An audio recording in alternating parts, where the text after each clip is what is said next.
ठीक है, continue. Question number 23, a coil of inductance 8.4 milli henry, आपको दे दिया है क्या, एल दिया हुआ है 8.4 मिली हेनरी एंड रेजिस्टेंस दिया हुआ है 6 ohm, is connected to a 12 volt battery, V दिया हुआ है 12 volt, current in the coil is 1 ampere, I कितना है बेटा 1 एम्पियर है, ठीक है, अप्रोक्सीमेटली। अच्छा, the current in coil is 1 ampere at approximately time, कब किस समय ये जो है आपका 1 एम्पियर हो जाएगा, ठीक है, किस समय ये आपका 1 एम्पियर हो जाएगा, ये आपसे पूछा है।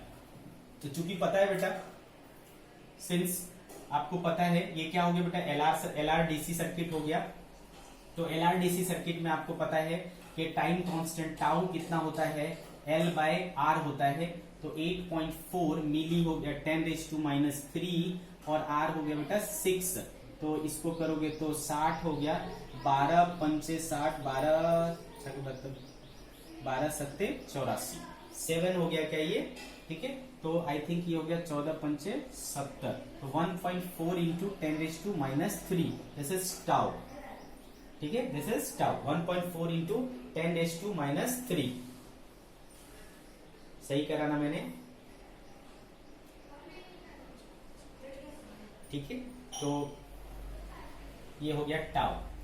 अब और क्या जानते बेटा, आई नॉट, आई नॉट आप कैसे निकाला करते थे, आई नॉट निकाला करते थे V बाय आर, V कितना है बेटा 12 और R कितना है 6 12 हो गया बेटा, तो आई नॉट इक्वल्स टू हो गया 2 एम्पियर, ठीक है, आई नॉट क्या हो गया 2 एम्पियर हो गया, आ रही कहानी समझ में।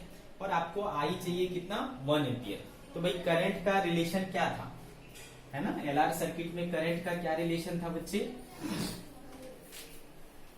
तो उसमें करंट हुआ करता था I equals to I naught 1 minus E to the power minus T by tau, ठीक है, तो I कितना चाहिए मुझे 1 चाहिए, ठीक है, I कितना चाहिए 1 चाहिए, और आई नॉट कितना है बेटा, आई नॉट देखो 2 आया, ठीक है, 1 minus E to the power minus T by tau, tau तो पता ही है और टी हमें निकालना है, ठीक है, तो चलो ये कितना हो गया बेटा 1/2 equals to 1 minus E to the power minus T by tau, इसको इधर बुलाओ E to the power minus T by tau, 1/2 बचा, 1 माइनस 1/2 1/2 बचा, इसको उल्टा कर लो बेटा, तो ये हो जाएगा टी बाई टाउ और ये हो जाएगा 2, ठीक है, तो टी बराबर क्या हो जाएगा बेटा 2 टाइम्स सॉरी ln2 ना, ln2, तो ये कितना हो जाएगा बेटा t by tau equals to ln2 हो जाएगा, टाउ ln2, तो देयरफॉर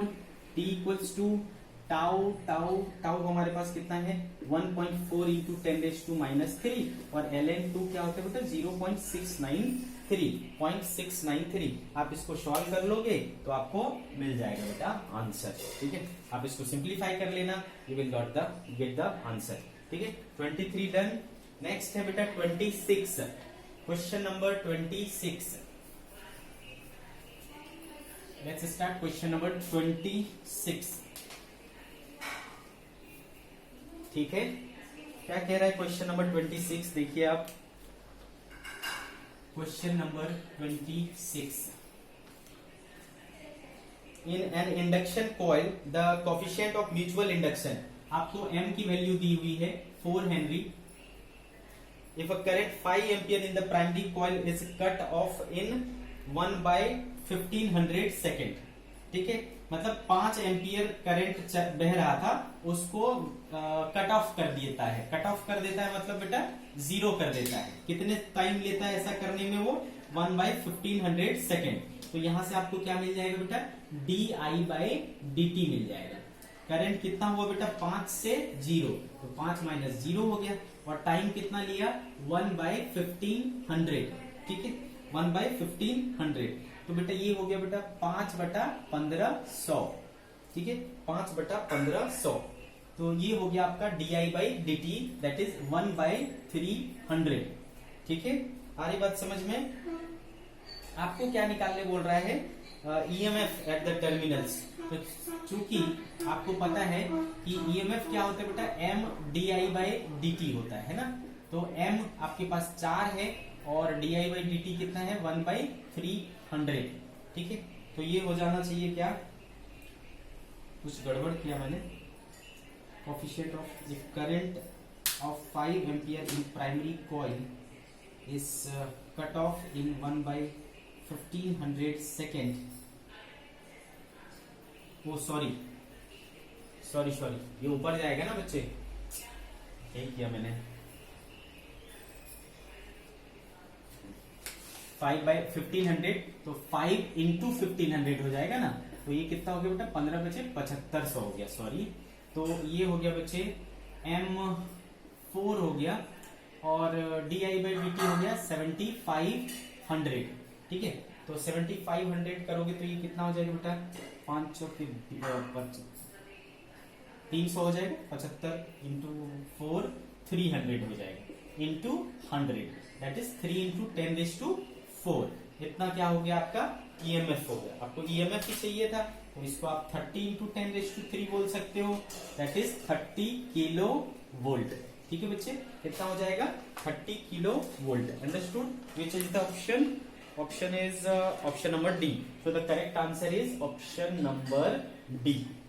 ओके बच्चे,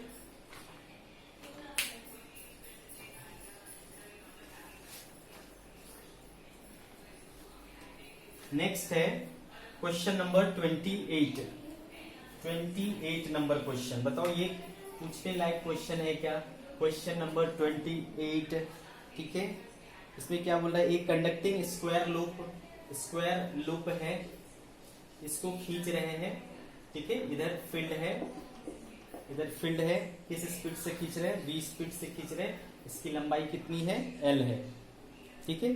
एक conducting square loop, uniform velocity perpendicular to one of its sides, the magnetic induction B constant in time and space pointing perpendicular and into the plane that the loop exists everywhere.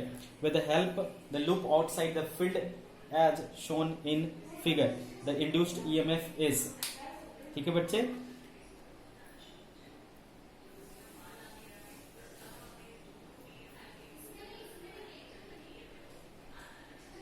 तो बेटा इसमें क्या हो जाएगा, EMF induced आपका है ना। तो ये वाला, तो चूंकि ये वाला रॉड बाहर आ चुका है, तो इसमें तो होगा नहीं बेटा, इसमें होगा सिर्फ EMF इंड्यूस। तो कैसा होगा, ये भी v स्पीड से जा रहा है ना, फील्ड परपेंडिकुलर है, तो सिंपल एक रॉड हो गया, मूविंग है ना, मूविंग रॉड हो गया ये।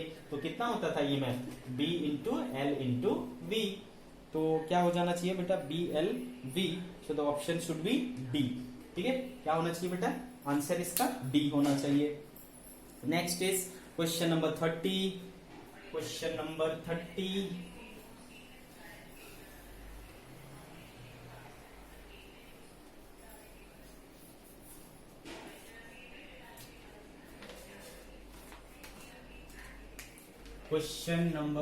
30, ठीक है।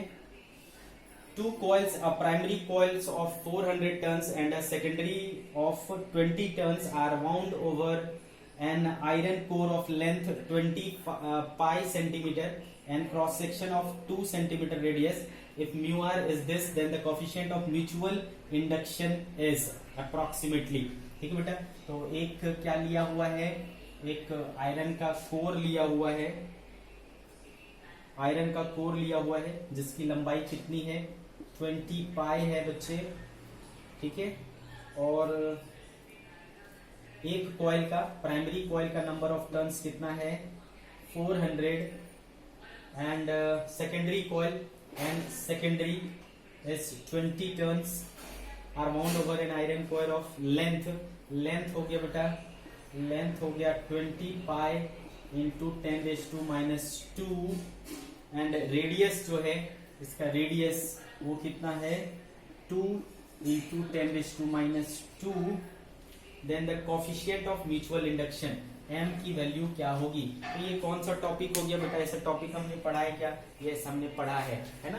कोएक्सियल सोलेनॉइड होगा 2, तो उसके बीच का म्यूचुअल इंडक्शन कैसे निकालेंगे, ये टॉपिक हमने पढ़ा था।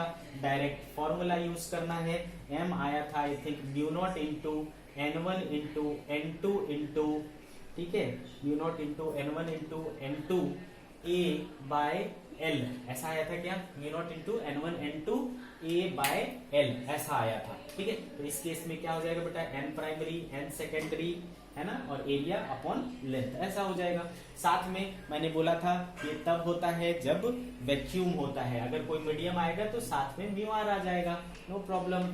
ठीक है, तो आपको क्या करना है बेटा, इसमें डेटा सेफ रखना है। म्यू आर कितना है, 800 है। म्यू नॉट क्या होता है बेटा, 4 पाई इंटू 10⁻⁻7 होता है। एन प्राइमरी कितना है, 400 है। एन सेकेंडरी कितना है, 20 है। और क्या चीज चाहिए अपने को, एरिया। एरिया क्या हो जाएगा बेटा, पाई आर स्क्वायर। रेडियस कितना है, 2 इंटू 10⁻2 का होल स्क्वायर। ठीक है, एरिया हो गया अपॉन लंबाई। लंबाई कितना बेटा, 20 पाई। ठीक है, लंबाई कितना है, 20 पाई। कहाँ गया 20 पाई, किधर गया। क्वेश्चन नंबर 30 है ना, यही था। 20 पाई सेंटीमीटर है लेकिन, है ना, 20 पाई सेंटीमीटर। तो ये हो जाएगा बेटा 10⁻2 है ना। किसी उसमें वैल्यू में तो मैंने माइनस गड़बड़ नहीं किया। ठीक है, तो बस आपको क्या करना है बच्चे, इसको सिंप्लीफाई कर लेना है। ठीक है, इसको क्या करना है, कर लेना है, सिंप्लीफाई कर लेना है। तो ये देखो 20 पाई और ये 20 पाई कैंसिल हो जाएगा। ठीक है, ये 20 पाई कैंसिल हो गया। और क्या बचा देखो, 1 2 3 4, ये बच जाएगा 3। ठीक है, तो बचा बेटा 8 इंटू 4 16 पाई और 10⁻³ और इसका स्क्वायर हो जाएगा बेटा 2 2 4 इंटू 10⁻⁻4। ठीक है, 2 2 4 इंटू 10⁻⁻4 अपॉन क्या था नीचे में, 10⁻²। तो 10⁻² से ये -1 रह जाएगा। तो 8 और 16 चौके 64 पाई, यहाँ पर -1 और ये -5। ठीक है, तो -5। इसको आपको क्या करना पड़ेगा, कहाँ गया, ऑप्शंस क्या है हमारे पास, पूरा ही करना पड़ेगा अपने को, पूरा ही करना पड़ेगा। तो ये देखो कितना हो जा रहा है, 8 इंटू 64 3.14 इंटू 10⁻⁻5। ठीक है, तो इसको अगर अपन करेंगे तो 8 किया 24 और 64 अप्रॉक्स में अगर देखें तो 64 इंटू 24 16 24 25 8 6 12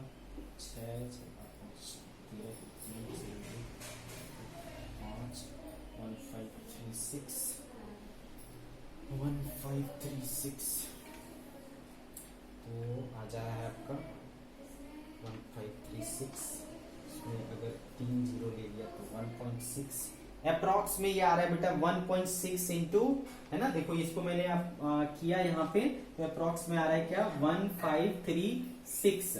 ठीक है, 8 इंटू 64 इंटू 3 करूंगा तो अप्रॉक्स में क्या आ रहा है 1536 आ रहा है, इंटू 10⁻⁻5 है। इसमें से 3 ले लूंगा, यहाँ पर डेसिमल लगा दूंगा तो बच जाएगा क्या बेटा 2। तो इसको आप क्या ले सकते हो अप्रॉक्स में 1.6 इंटू 10⁻² हेनरी। ठीक है, so the answer should be option number B. ठीक है बच्चे, option number B, it should be the correct answer. Okay, all of you understood this. Question number 31, question number 31।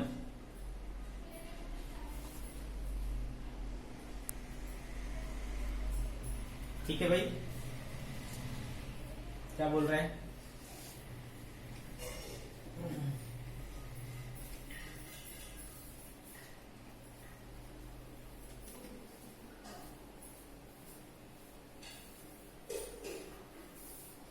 Next question number 31।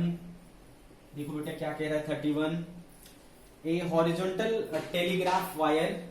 ठीक है, wire देखो वो जो है कितनी लंबाई का है उसका 2.5 किलोमीटर, और रेजिस्टेंस जो है इसका वो कितना है 35 ओम। ग्रेविटेशनल एक्सेलरेशन लेना है 9.8 मीटर पर second square, and horizontal component of magnetic field is 2 into 10⁻⁻5 Tesla. तो भाई हॉरिजॉन्टल मैग्नेटिक फील्ड इस तरह रहता है और वायर इस तरीके से गिरेगा तो वो ऑब्वियसली परपेंडिकुलरली कट करेगा और उसमें ईएमएफ इंड्यूस होगा। ठीक है, तो करंट भी इंड्यूस होगा, तो अपने को निकालना है आई। अंडरस्टूड।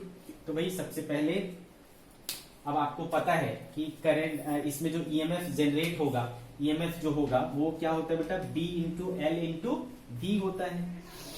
कितना होता है B into L into V. ठीक है बेटा, और आपको कब पूछ रहा है ये चीज, then the wire falls to the ground from the height इतना, देन द करंट इंड्यूस्ड, जब वो ग्राउंड पर गिरने को होता है उस टाइम। तो बेटा यहां आते हुए उसकी स्पीड क्या हो जाएगी, स्क्वायर रूट 2gh, और h कितना है 10 मीटर है। तो बेटा यहां पर ईएमएफ जो इंड्यूस हो रहा होगा इस वक्त वो है B इंटू एल, और V के बदले अपन क्या लेंगे, स्क्वायर रूट 2gh लेंगे। ठीक है, स्क्वायर रूट 2gh। तो ईएमएफ जो हो गया हमारे पास, मैग्नेटिक फील्ड कितना है बेटा 2 इंटू 10⁻⁵, लेंथ कितना है अपने पास 2.5 किलोमीटर यानी 10⁻³ इंटू V कितना है बेटा स्क्वायर रूट 2, G कितना है 9.8, और H कितना है बेटा 10। ठीक है, आ रही बात समझ में, कितना है 10 है। तो बच्चे स्क्वायर रूट 2gh हो गया, तो इतना जो है हमें क्या हो गया, ईएमएफ इंड्यूस हो गया। देयरफॉर करंट बराबर क्या होता है, हमें क्या निकालना है बेटा, ईएमएफ करंट निकालना है। तो करंट हो जाता है E upon R। So E is 2.5 into 2 क्या हो जाएगा बेटा 5, और ये दोनों मिलकर के हो जाएंगे 10⁻², स्क्वायर रूट ये और ये खत्म हो गया बेटा, 2 इंटू इसको क्या लिख सकता हूँ 2 इंटू 49 है ना, 2 इंटू 49 लिख सकता हूँ। तो इसमें से आया अपॉन क्या हो जाएगा बेटा रेजिस्टेंस, रेजिस्टेंस इज ऑलमोस्ट 35, तो 5 10⁻², इसमें से आया 2 और 7 अपॉन 35, 7 × 35 और 35 कैंसिल हो गया, 2 इंटू 10⁻² एम्पियर। ठीक है, इतना करंट इसमें फ्लो होना चाहिए। विच ऑप्शन,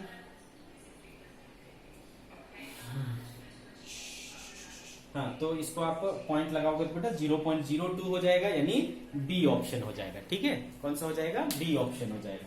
ठीक है, तो the correct answer is B. Okay, now it's question number 33।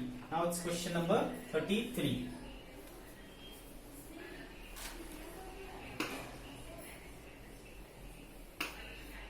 See question number 33।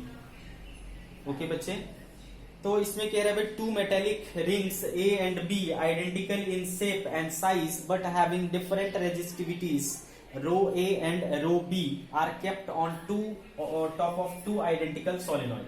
ठीक है बेटा, एक सोलेनॉइड है, दूसरा सोलेनॉइड है, दोनों सोलेनॉइड आइडेंटिकल है, इसके ऊपर एक रिंग रखा हुआ है और इसके ऊपर दूसरा रिंग रखा हुआ है। इस रिंग का नाम A है, इस रिंग का नाम B है।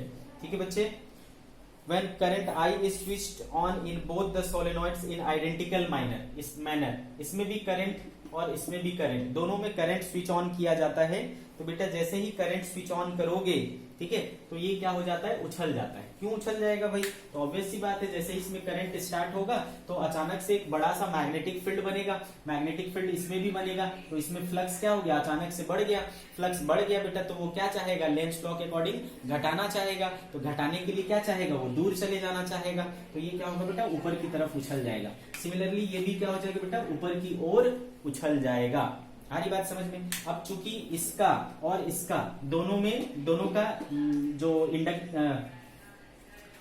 दोनों जो कॉइल है, मतलब सोलेनॉइड है, वो आइडेंटिकल नेचर का है। ये इसके साथ क्या करेगा बेटा, इसके साथ क्या करेगा, इक्वल फ्लक्स लिंक करेगा। ठीक है, इक्वल फ्लक्स लिंक करेगा तो जो ईएमएफ इंड्यूस होगा दोनों ही केसेस में सेम होगा, और जो फोर्स लगाएगा वो भी क्या होगा, सेम नेचर का होगा। आ रही बात समझ में, दोनों में आ रही बात समझ में, दोनों में जो फोर्स लगेगा वो सेम नेचर का होगा। अब कोई जो है इसमें बोल दिया है कि ये ज्यादा ऊपर उछलता है। आ रही बात समझ में, ये ज्यादा ऊंचाई पर जाता है, तो ऑब्वियसली ऐसा तभी संभव है, ऐसा तभी संभव है बच्चे जब इसमें, है ना, आपको पता है दो वायर जब रिपेल करते हैं तो याद करो फॉर्मूला क्या होता था बेटा, दो परपेंडिकुलर वायर अगर एक दूसरे को रिपेल करता था तो μ0 I1 I2 2 पाई d ऐसा कुछ आता था। तो फोर्स और करंट में कैसा रिलेशन आता था, फोर्स और करंट में कैसा रिलेशन आता था बताओ, डायरेक्टली प्रोपोर्शनल रिलेशन आता था। तो जो जिसमें ज्यादा फोर्स लगा है ना बच्चे, जिसमें ज्यादा फोर्स लगा है, इसका मतलब उसमें क्या हुआ होगा, ज्यादा करंट डेवलप हुआ होगा, उसमें ज्यादा करंट इंड्यूस हुआ होगा। अच्छा, लेकिन चूंकि ये दोनों आइडेंटिकल है, दोनों में सेम करंट, सब कुछ सेम था, तो ईएमएफ तो दोनों में सेम जनरेट हुआ होगा। ठीक है, तो करंट एक में ज्यादा और एक में कम कैसे हुआ, क्योंकि एक का रेजिस्टेंस क्या रहा होगा, इसमें करंट ज्यादा है, करंट ए में ज्यादा है, इसका मतलब इसका रेजिस्टेंस क्या रहा होगा, कम रहा होगा, तभी ऐसा संभव है। अब इसका रेजिस्टेंस कम रहा होगा तो यानी इसका रेजिस्टिविटी कम रहा होगा। दैट मीन्स कि रेजिस्टिविटी दोनों रेजिस्टिविटी ए का क्या है, कम होना चाहिए बी से। और हम कंपेयर तभी कर पाएंगे जब दोनों का मास सेम हो। अगर हमने जैसे सेकंड ऑप्शन में बोल रहा है कि दोनों का मास इक्वल हो, तब ऐसा सिचुएशन, कौन सा सिचुएशन, जब ये ज्यादा ऊपर जाएगा, वो कब फुलफिल होगा बेटा, जब ए की रेजिस्टिविटी कम होगी, रेजिस्टेंस कम होगा, करंट ज्यादा होगा, रिपल्सन ज्यादा होगा। आगे बात समझ में, ठीक है। तो इसका आंसर क्या हो जाएगा बेटा, second option, that is option number B, option number B. Next है बच्चे हमारे पास क्वेश्चन नंबर 34। क्वेश्चन नंबर 34, ये भी हमारा क्या है, डीसी का क्वेश्चन है। आप लोगों को कराया भी था मैंने क्लास में, फिर भी आपको दिक्कत है। तो क्वेश्चन नंबर 34 सी क्या बोल रहा है बच्चे, an inductor of inductance L equals to 400 milli henry, L equals to क्या है 400 milli henry, and resistors of resistance R1 equals to, दोनों का रेजिस्टेंस R1 और R2 इक्वल टू क्या है बच्चे 2 ओम है, दोनों इक्वल है। और ये बैटरी जो हमने जोड़ा है वो है 12 वोल्ट का।